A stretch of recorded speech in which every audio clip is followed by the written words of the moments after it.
جو خواب ہوتے ہیں نا وہ خواب باتعبیر نہیں ہوتے، بے تعبیر ہوتے ہیں. ٹھیک ہے، بچے کی طرف ان کی محبت کی شدت یہ محبت کی علامت ہوتی ہے. محبت کا خاصہ یہ ہوتا ہے کہ انسان کو وہم سا لگا ہوتا ہے کہیں گر نہ جائے، کہیں دور نہ ہو جائے، کہیں چوٹ نہ لگ جائے. یہ بیٹے کے لیے ہے ان کی طرف سے. حضرت آپ 2 جملے کہیے گا، کالر ہیں ویٹ کریں. اصل لفظ سرکار ہے، اور سرکار کے پاس جب جائیں تو اس سے نفع اور فائدے کی تعبیر ہے. یہ حکومت یعنی ہاں جی. اور اگر سرکار آپ کے گھر میں ہے، حکومت آپ کے گھر میں آئے تو اس کا مطلب یہ ہے کہ حکومتی سطح پہ یا نجی سطح پہ آپ کو کوئی نقصان ہونے کی طرف اشارہ ہے. اب دیکھیں وہاں حکومت ادھر آئی ہے اور ساتھ حاسد کھڑا ہے اور ساتھ آگے ضرر آ رہا ہے. تو حکومت میں آپ دفتر میں جائیں تو اس کا مطلب آپ کو نفع ہونے والا ہے. اور اگر حکومت آپ کے گھر میں آئے تو اس کا مطلب آپ کو کچھ چھاپا پڑنے والا ہے. چھاپا جیسے کوئی ایسا آرڈر ایسا آنے والا ہے کہ جس سے آپ کی بڑا ڈر لگ رہا ہے. چھاپے کی بات نہ کریں جی. کالر ہمارے ساتھ ہیں جی. السلام علیکم مہدی بھائی. سر میں ملتان سے بات کر رہا ہوں. بسم اللہ. پروگرام بڑے شوق سے دیکھتا ہوں. بسم اللہ. میں نے خواب میں دیکھا ہے گندا پانی دیکھا ہے، جب اس سے باہر نکلا ہوں تو وہ صاف تھا. اس کا مطلب کیا ہے؟ جب اس سے باہر نکلا ہوں تو وہ صاف تھا. جی سر. واہ، کپڑے بھی صاف تھے. جی سر.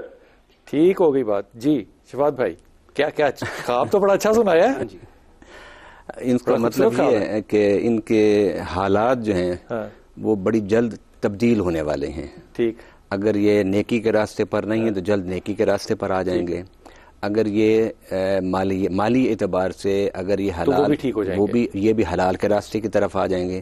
اگر یہ بیمار ہیں تو صحت کی طرف آ جائیں گے. اگر پریشان ہیں ابن سیرین فرماتے ہیں کہ گدلا پانی بیماری کی علامت ہوتا ہے اور اس سے نکلنا جو ہے وہ بیماری آئے گی اور اس سے ان کو شفا حاصل ہو جائے گی. ٹھیک ہے حضرت آپ. پانی کی تعبیر تو اچھی ہے، لیکن یہ ہے کہ گندلے پانی میں جانے کا مطلب صرف صحت والی نہیں، اس میں اعمال کا بھی ہو سکتا ہے کہ آپ نیکی کے اعتبار سے ماحول اپنا جائزہ لیں کہ آپ کا ماحول کوئی ایسا تو نہیں کہ خراب گندلے پانی کی طرح کا ہے، اور اس سے نکلنے کی جلد کوشش کریں. اصل جلد نکلنے کی کوشش. آپ کچھ کہیں گے اس پہ؟ جی بالکل. میری جو ان کے کس پہر میں خواب دیکھا ہے حضرت بتا سکتے ہیں؟ نہیں وقت کیا تھا بتا سکتے ہیں بھائی؟ ہمارے ڈراپ ہو گئی کال، نہیں بتا سکتے. Collar drop. اوکے اچھا ٹھیک ہے. اب اس کی تعبیر یہ ہے کہ یہ کوئی ایسا گناہ ہے جس سے یہ توبہ کریں گے اور اللہ انہیں توبہ کی توفیق عطا فرمائے گا، اور اس کے بعد ساری زندگی وہ گناہ نہیں کریں گے جو پہلے عموماً ان کی زندگی میں کوئی برا عمل ہے. میں آپ کی بات سے نا زیادہ متفق نظریاتی طور پہ اس لیے ہوں کہ کیونکہ پانی کی جو تعبیر کی ہے نا تینوں لوگوں نے، فرائڈ سے لے کے امام جعفر صادق تک، وہ نفس کی تعبیر ہے. اور گدرے پانی سے صاف پانی کی طرف آنا میرے خیال میں زندگی میں نکاح کی طرف جائیں گے، یہی تعبیر بنتی ہے. لیکن بہرحال سمٹومیٹک اور سائن کے اعتبار سے پانی جو ہے وہ نفس کی تعبیر کرتا ہے امام ابن سیری کے یہاں پہ. جی السلام علیکم کالر. جی توقیر بھائی.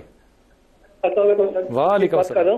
جی بیٹا. میں نے خواب دیکھا تھا کہ میرے پیچھے کالا سانپ پڑا ہوا ہے، میں آگے بھاگ رہا ہوں اور میں ایک ایسی جگہ پہ پہنچ گیا جہاں سے آگے راستہ کچھ بند تھا.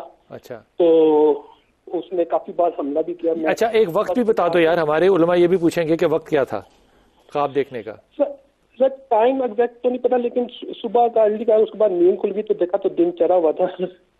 یار تو صبح نماز پہ نہیں اٹھتا؟ نماز بھی اٹھا کرنا، دن کیوں چڑھا دیتا ہے؟ وہ پھر میں اس سے بچا کے میں نکل گیا وہاں سے نا. ٹھیک ہو گئی بات. کالا سانپ. آصفہ آپ سے شروع کرتا ہوں. جی بالکل. کالا سانپ جو ہوتا ہے یہ دشمن کی علامت ہوتا ہے اور پیچھے پڑا ہوا ہے جو وہ بالکل ان کے پیچھے کوئی نہ کوئی سازش ہو رہی ہے، اور یہ جو بچ گئے ہیں تو یہ صدقہ دیں اللہ کے حکم سے، انہیں کوئی نقصان نہیں ہوگا. شفاعت بھائی سفید سانپ جو ہے وہ بھی خطرناک ہوتا ہے؟ سفید ہو یا کالا، سانپ تو سانپ ہی ہے. اس نے تو ڈنگ مارنا اور مارنا ہی ہے. بالکل مطلب یہ نہیں کہ سفید جو ہے وہ ڈنگ مارے گا تو اس سے بندہ انجوائے کرے گا اور کالا مارے گا تو اس سے بندے کو تکلیف ہوگی، ایسا نہیں ہے. ٹھیک. قرآن کے فلسفے کے حساب سے کیونکہ جب حضرت موسیٰ علیہ السلام اور جادوگروں کا مقابلہ ہوا تھا تو وہاں سانپ ڈالے گئے تھے. فیضا یا حیۃ پھر سانپ حضرت موسیٰ نے جو عصا پھینکا تھا فالق عصاک، فرمایا تو بھی اپنا لاٹھی پھینک. جب وہ لاٹھی پھینکی وہ بھی سانپ اژدہا بن گیا، وہ سارے سانپوں کو نکل گیا. تو اس کا مطلب جادو ہے.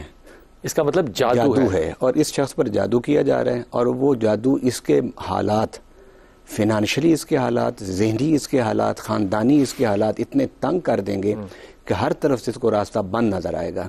لیکن یہ اگر درود شریف پڑھیں، استغفار پڑھیں، اپنے ہاتھ سے صدقہ کریں تو یہ جو اشارہ تکلیف کی طرح وہ اللہ راستہ کھول دے. بڑی اچھی بات ہے. ویسے آپ کو یہ بھی مشورہ دینا چاہیے کہ نوجوان لوگوں کو دن نہیں چڑھانا چاہیے، اندھیرے میں اٹھنا چاہیے، نماز پڑھنی چاہیے. اچھا، پھر یہ جو آپ خوابوں کی تعبیر آپ پوچھ رہے ہیں نا، جی جی، اس میں بھی بڑا فرق ہے. جی جی، ایک وہ آدمی جو ذکر اذکار پر سوتا ہے اس کی حالت اور ہوتی ہے. ایک یہ کہ وہ رات کو ویڈیو دیکھتے دیکھتے دیکھتے سو جائے، اس کے خوابوں کی تعبیر بھی نہیں. قرآن میں نا 2 لفظ استعمال. جب یہ تعبیریں لکھی گئی تھی تعبیر الاولیاء میں یا فرائڈ نے لکھی تھی تب تو یہ تھے ہی نہیں نا. چلو یہ نہیں تھے، میں نے تو یہ کہا کہ اچھے شغل میں نہ ہو بندہ، یہ مطلب میرا. اچھا، اب دو باتیں میں آپ سے کرنا چاہتا ہوں، صرف 2 منٹ میں، زیادہ نہیں. بسم اللہ. پہلے یہ کہ قرآن نے ایک لفظ استعمال کیا ہے رؤیا، دوسرا استعمال کیا احلام. قالوا ادغاث احلام فما نحن بتاویل الاحلام بعالمین. ٹھیک، کہ وہ بادشاہ کے خوابوں کے بارے میں کہا، وہ سارے جو بیٹھے تھے وہاں درباری مولوی، انہوں نے کہا کہ یہ تو ایسے ہی خواب ہیں، ان کی کوئی تعبیر نہیں. اس کو احلام کہتے ہیں. اور رؤیا اور چیز ہوتی ہے. وہ کیا ہے؟ وہ رؤیا جو جس کی کوئی تعبیر نکلتی ہو، جس کا کوئی معنی ہو جس کا. اور جس طرح قرآن پاک میں ہے، جس میں احادیث میں ہے. اچھا، حضرت موسیٰ حضرت یونس علیہ السلام نے جتنے خواب دیکھے تھے وہ اعلان نبوت سے پہلے دیکھے تھے. حضرت ابراہیم کا جو خواب ہے وہ اعلان نبوت کے بعد کا ہے.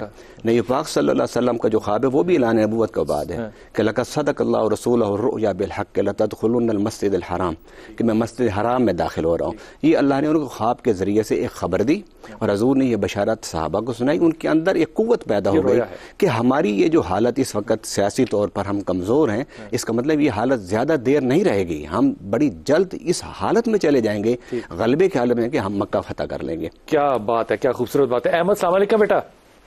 وعلیکم السلام. کیسے ہیں بیٹا آپ؟ خیریت سے ہیں؟ شکر اللہ کا. کہاں سے بات کر رہے ہو؟ گجرات سے بات کر رہا ہوں. ماشاء اللہ، گجرات. جی حکم. سر میرا خواب ہے کہ میں اکثر نا رات کو سوتے ہوئے مجھے خواب ہے کہ میں ہوا میں اڑتا ہوں اور کافی لمبا اڑتا ہوں، اور جب صبح اٹھتا ہوں تو اپنے آپ کو فریش محسوس کرتا ہوں. اچھا، ہوا میں اڑتا ہوں اور اپنے آپ کو فریش محسوس کرتا ہوں. جی حضور.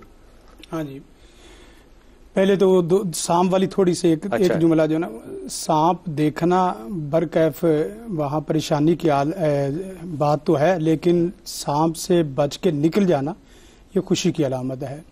اس خواب پہ بتا دیجیے. پیچھے والا صاحب جی جی، تو وہاں صورت آ رہی ہے کہ سانپ ہر جگہ دشمن نہیں، جیسے آسفا جبریل نے کیا وہ تعبیر وہ ٹھیک ہے، ہر جگہ سانپ دشمن نہیں ہے اور ہر جگہ سانپ جو ہے نا وہ حاسد نہیں ہے، لیکن وہاں جادو والی تعبیر ہے. حضور اقدس وہ اڑنے والی بات جو ہے جو ہمارے دوست نے پچھلی دفعہ پوچھی تھی کہ میں اڑتا ہوں صبح، شیطانی خواب. اگر اڑ کے زیادہ اوپر چلا جائے تو اس کا مطلب ہے کہ بندے کو بیماریاں یا مصیبتیں اور مصیبتیں. کتنا اوپر چلا جائے تو مطلب یہ ہے کہ ایک آدمی نے خواب دیکھا کہ نہیں اس خواب پہ رہیں، اسی خواب سے مثال کتنا اونچا جائے تو بیماری ہے، کتنا نیچے رہے تو بیماری ہے. یہ نہیں ہے سر، مسئلہ نہیں ہے. لیکن خواب میں جب اڑ رہا ہوتا ہے تو کبھی زمین نظر آ رہی ہوتی ہے، کبھی خلا نظر آ رہا ہوتا ہے. مطلب یہ ہے کہ کبھی اڑنے سے مراد یہ ہے کہ اوپر چلا گیا پتہ ہی نہیں چلا. ہاں، یہ بیماری ہے نہیں. اس کا مطلب یہ ہے کہ انسانی جان کو خطرہ ہے.